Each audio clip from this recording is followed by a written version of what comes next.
now, Chrysler presents Flight Overdue, starring Veronica Lake. This is the story of a great aviatrix, Paula Martin, whose exploits blazoned across the sky, whose name was on everyone's lips, who was the idol of the airways. The nation followed her career until the very end. Yes, it was a tragic flight over the ocean.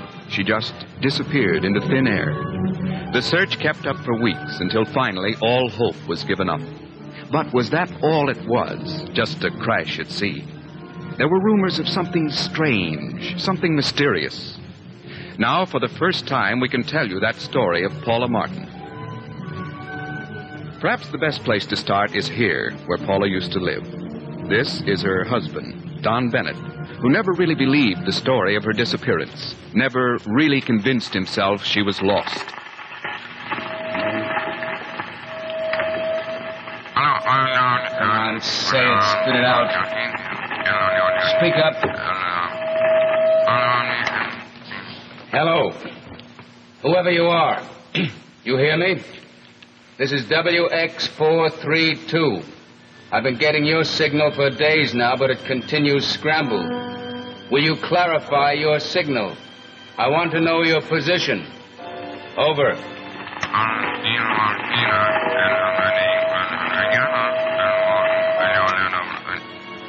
Hello. Hello. My name is Donald Bennett. I'm operating experimental station WX432 in New York. Will you give me a sign that you hear me? Over. Oh,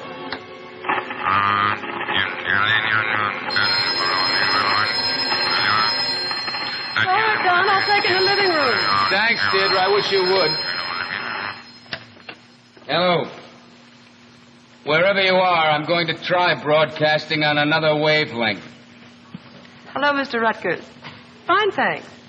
Yes, my husband's in, but he's been doodling over that peculiar radio signal the newspapers have been talking about all week. It is weird, isn't it? I'll try and see if I can tear him away. You, out there. Can you hear me?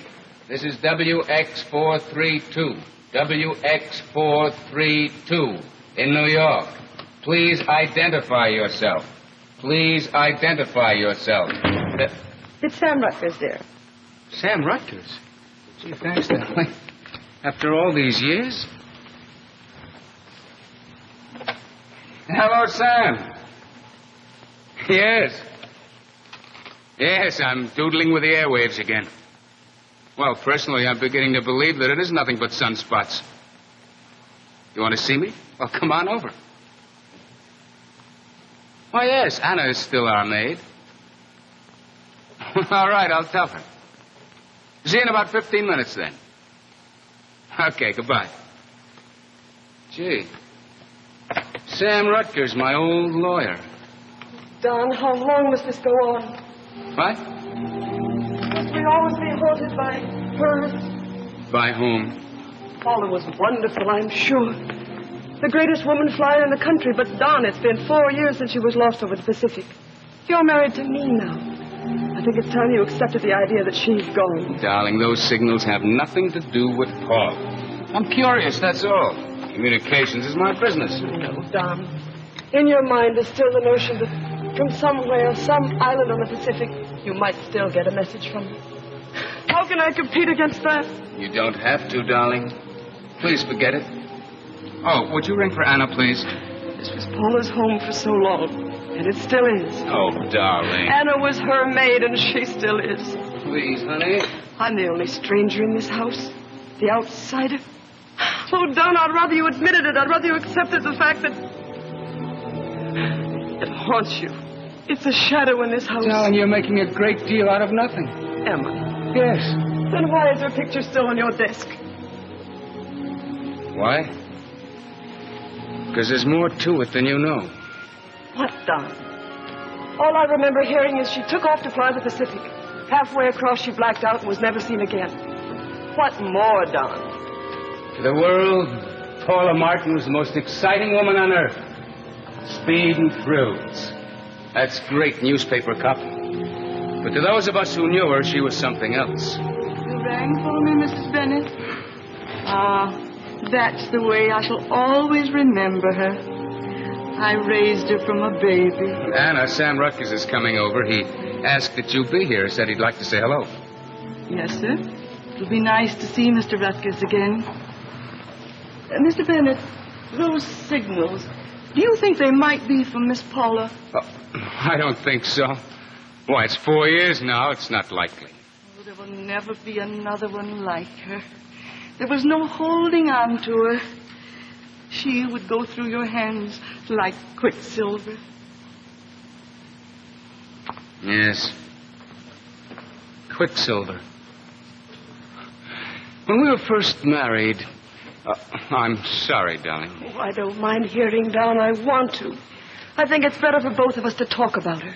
Well, when we were first married, there was always something calling her away. New worlds to conquer. It was ages before I could pin her down long enough to listen to me. But I finally did. Out at the Bendix meet one day. It was her second trophy. Another great day for Paula Martin.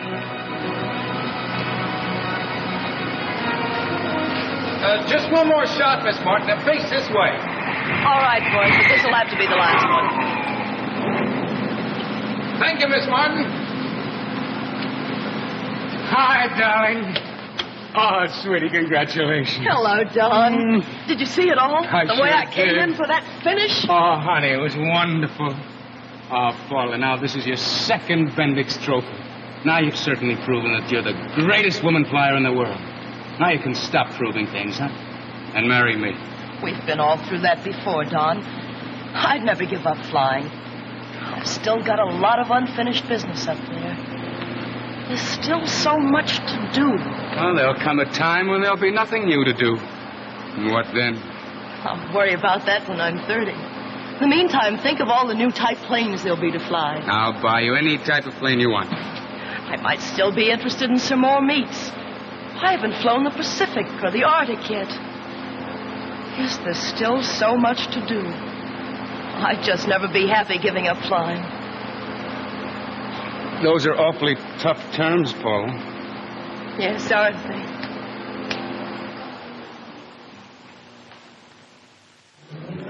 And so we married, on Paula's terms, that she could go on flying. A year later, she was doing a solo over the Atlantic. The first woman ever to do it in a jet plane. You know, that should have been enough to satisfy any flyer. And for a while, it did. But then suddenly, Paula began disappearing on long flights, weeks at a time, talking very evasively about them. Because some entirely new interest had come into her life. Dinner tonight? Isn't that rather quick notice? Paula? In a second, darling. Well, if it's really that important. Well, goodbye until later, then. Dawn, about tonight. About tonight, I had a notion that you and I were seeing a show. Was I wrong? No, darling. But I simply must beg off. Why? Well, something's come up. What? Well, nothing that would interest you. Oh, but it does. Well, there's something about an experimental plane that hasn't been behaving very well lately. Paula, this is the third time lately that you've ditched me like this. I'm sorry. I'd like to know what's at the bottom of it all. Come on, now, that's not an answer. It's third degree, so many questions. I'm your husband, remember? I should think my husband would know enough to trust me, don't you, Don? This isn't the first time it's happened, Paula. Always those phone calls from the mysterious Mr. X, and every time you run off with him. We've been through this over and over. Yeah, if it isn't that, you suddenly fly off into the blue without warning, for weeks sometimes. And never a word of where you've been or going or why. It's nothing I can discuss Why now. not? Don, you knew what I was when you married me. You knew that I had things to do. We made a bargain, and I've kept my end. Flying in planes, that I agreed to. But these secret meetings with this man and these mysterious trips you're going on, it... Well, Work to do, and I'm doing it. what, with that man? Who is he? Who is he? That's enough, Don. Some other day. Never mind some other day. It's the best I can offer. No, it isn't, Paula. Now, you listen to me. Now that you break that date and come out with me... Oh, stop or it! else I'm Stop going it! out of here by myself. And for good. Well, Paula, which is it? What's the answer? The answer? I've never let anyone lock me in a hangar before. And I don't intend to start now. All right, then.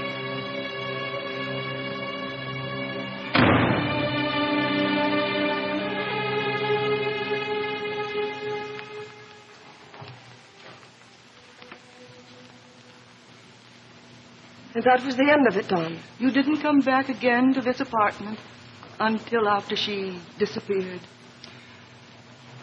I was wrong. Wrong to lose my temper, but it rankled me so. There was another man came into her life, Paula, wasn't there? I can't tell you that. Paula, you've got to tell me, Anna. I can't. You've Mr. Bennett. got to. For my own peace of mind, I must know. Who was it? What's the difference, Mr. Bennett? It's all over anyway. She's dead now. Isn't she? I don't know. I don't know. I don't know.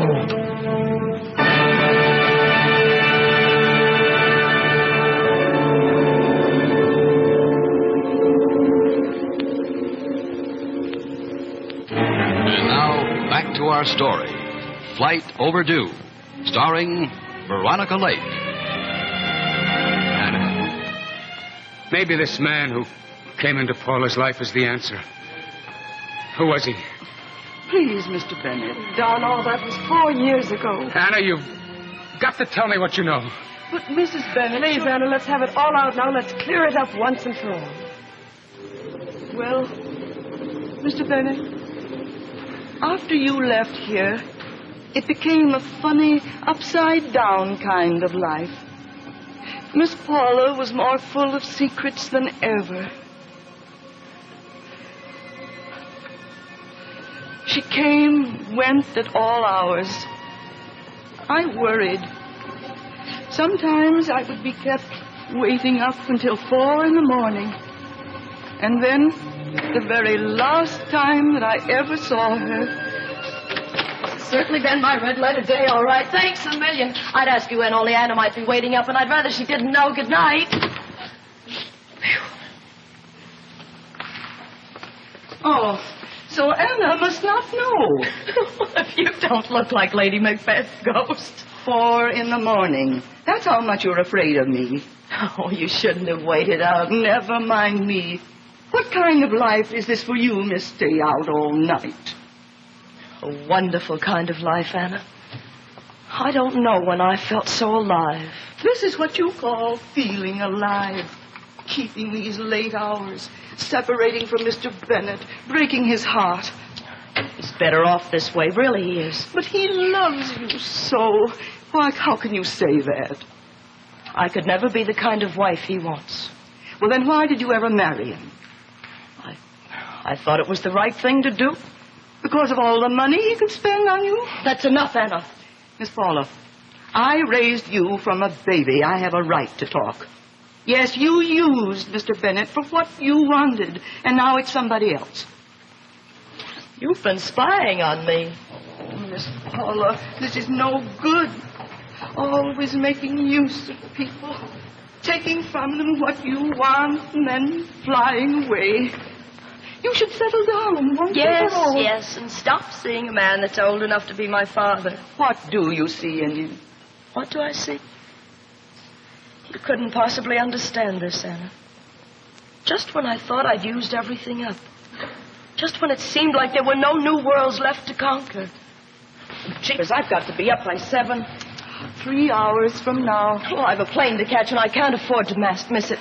And where are you going now, may I ask? Hold your breath, Anna. I'm going to fly the Pacific. Pacific? Oh, Miss Paula.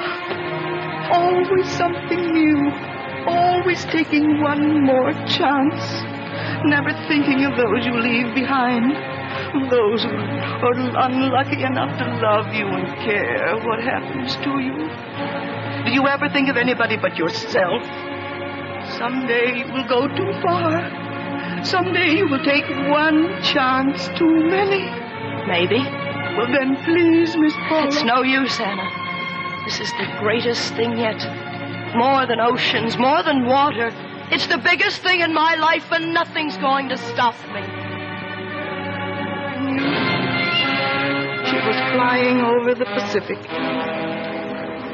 And after that, nothing. Not a word, not a sign. 47 planes searching for weeks. Finally, the wreckage that washed up on an island. Anna, was that man with her that last night? Was he? Please, Mr. Bennett, the doorbell. Never mind the doorbell. Williams can get that. Who was it, Anna?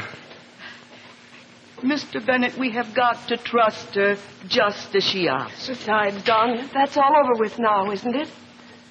It is, isn't it? Life belongs in the present, doesn't it? Good evening. Mrs. Bennett. Anna. Hello, Sam. It's nice to see you. It's been too long. Thank you. Excuse me, I have work to do. Anna, if you can spare a minute, I came to see you, too. I want you to hear what I have to say. It's about Paula. And you're as close to her as anyone. Miss Paula. It's about Paula. Yes. That's why I'm here. Don, I saw a lot of Paula those last few months. And the last night... And you were the one who was taking her away all those weeks. Well, not exactly. Not exactly. Anna, you were protecting Sam, weren't you? Why? Mr. Bennett... Now, don't go off on wrong tangents, you two. That's exactly why I've stayed away from this house all this time. And why all this secrecy? Because those were our orders. Orders from whom? Well, that's what I can tell you at last. I was just given the go-ahead today. Sit down, Doc. Let me tell you about it. During the war, and for a long time after, I was connected with a special section of the Air Forces, the Experimental Projects Bureau. Experimental projects? Yes, a top-secret agency. They asked me one day to recruit Paula as the country's leading woman flyer for a certain job. What kind of a job? Well, her work involved secret flights. Flights that puzzled and upset you. And secret meetings with me and others from the Pentagon. Finally, after months, the Pentagon let me know what they really had in mind. They asked me to see Paula again and break the news to her. It was the toughest job of my life. I didn't know how to start.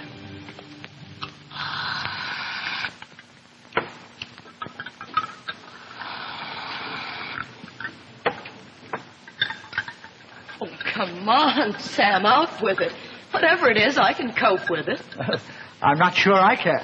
Well, now be a brave man and sit down and control yourself. Thank you. Paula, these flights you've been taking for the last few months, every one of them was a wild goose chase of not the slightest scientific importance. So I suspected. There was a reason for it. They were meant to test your stamina and efficiency and your ability to keep a secret. And now they know I can keep a secret. This is top secret. During the past year, the government has set up a base on an obscure island, 2,300 miles out of San Francisco. A rocket base. Rocket? Well, this sounds exciting already. Very soon from that island, they're going to launch their first rocket flight into outer space. You mean with a live crew? The real thing? Crew's already assembled, nearly all of it. Nearly.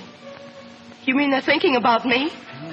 In order to test the possible difference in bodily strain between male and female in rocket flight, they want to include one woman. And I'm elected. Oh, Sam, how wonderful. The dangers will be terrible. Paula, you're not being ordered to do this. It's entirely up to you. Personally, I'm advising you to refuse it. Refuse a chance like this? But I haven't finished. They're sending that rocket to the moon. To the moon? The first flight of its kind to be attempted. Now you see how dangerous. To the moon. Right out into space. Remember, Paula, you have responsibilities. You're married. That's my concern, Sam. Isn't it also Don's? He still loves you. Yes, and he'd have me be the wife of the year. Thank you, no. Just the same, I have my duty to do. I must warn you, this may cost you your life. Well, whose life is it?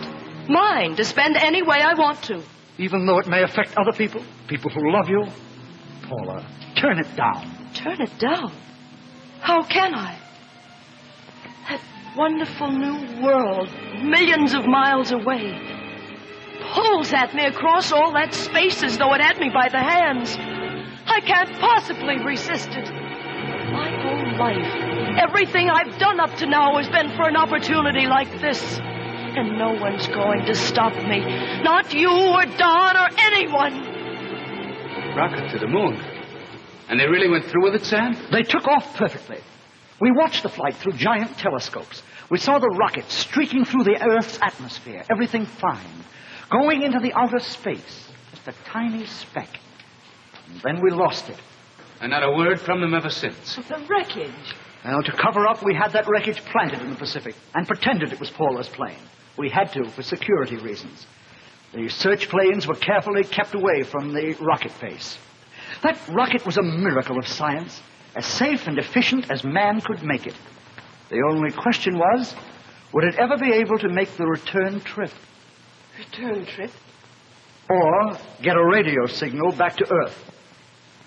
Sam, that's the reason you've finally been allowed to tell us all this. You've all heard those strange signals coming over the airwaves lately. They've been located as coming from the moon. Yes, from the moon. And it could be Paula. She's alive. No, Don. Paula's dead. We've been able to unscramble those radio signals in Washington. Paula and 3 others died when the rocket crash landed. And she is dead. Paula's dead. I know you've never been satisfied with the story of her death, and I'm sorry to bring you this news now, but I felt I owed it to you and to Anna. I'm sorry, Don. Terribly sorry. Sorry? Maybe I shouldn't say this now that she's gone. But I'm glad she's dead. She never loved anyone but herself. Yes, Sam. Maybe she was a strange breed. Maybe her kind is necessary. But as for me, I'm glad she's gone. She's gone. And at last I'm free. Free.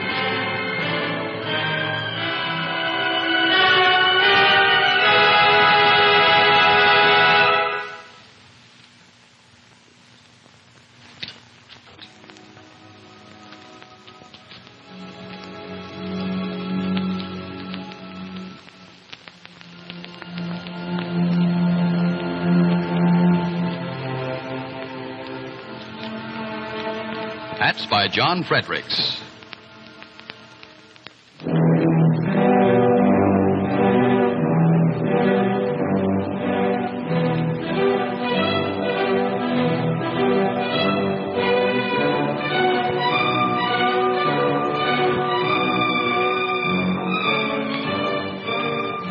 Friends, tornadoes have struck in the South. The Red Cross is there caring for the homeless, the sick, and the injured. Your help is needed.